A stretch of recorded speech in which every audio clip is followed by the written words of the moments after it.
We're going to continue with our post-race media availabilities for today's Bad Boy Off-Road 300. We are joined by our 7th place finisher, Martin Truex Jr., driver of the number 78 Furniture Row Denver Mattress Toyota. Martin, why don't you take us through that final restart there? Final restart was not good for us.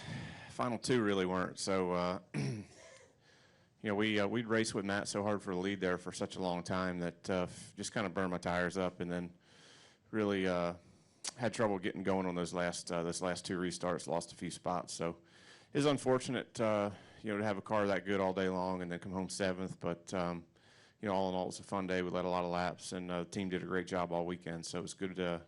Another good weekend for us, and we want to Dover and see if we can't finish the deal off there. All right, we'll open up to questions for Martin. We'll start with Bob. Bob Hocker, ESPN. The fact that you've won a race and that you were in a Toyota, did that impact kind of how you raced Kenseth there? It looked like you guys were so close, but it also looked like you were kind of making sure you didn't do anything that would ruin his day. Yeah, I mean, I was trying to race as hard as I possibly could without getting into him, and he wasn't making that easy. But that's his job as the leader, And this racetrack it's hard to pass at. It's really hard to pass on when you have two cars that are very equal.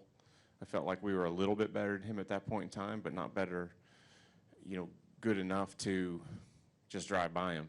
He was running the line that I needed to run, and just, I could get inside him, but he didn't give me much room underneath him to get any grip. And every time we go off in the corner, I'd get loose and have to back out from underneath him. So it was tough racing, hard racing. I felt like if I probably could have pushed the issue a little bit more. Just didn't want to risk contact getting into him and taking him out of the race. I know he's got a lot on the line. We got our win, so that kind of played into that decision a little bit, I guess. And like you said, he's a teammate too, so be an awkward meeting on Tuesday if I knocked him out of the way to win my second race of the first round. Additional questions for Martin? Dustin? Dustin Long, NBC Sports. I know obviously you were at the front most of the day. How surprised are you that in one sense Harvick won? Did you even see him at any point? Or are you not surprised because this is what he does in the chase?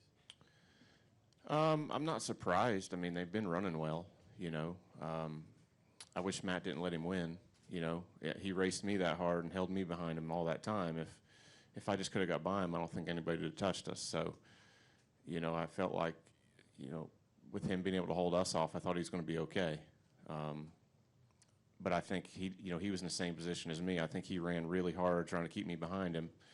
We both burned our tires off. I mean, we were going as hard as we could go every single lap. And I think Harvick was back there in clean air. He wasn't as fast as we were. So he was just doing, he was just running smooth, consistent laps. And he ended up having better tires than us at the end.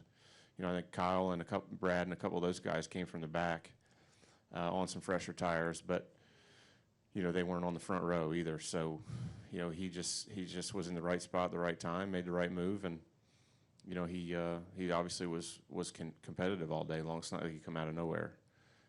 He was competitive. He kept his head in the game all day, and it worked out for him. So, congrats to those guys. They'll be strong all chase along, just like they were last year and the year before. Any final questions for Martin? All right, Martin, thanks for coming. Thank you, guys. Good luck next week. See you next year.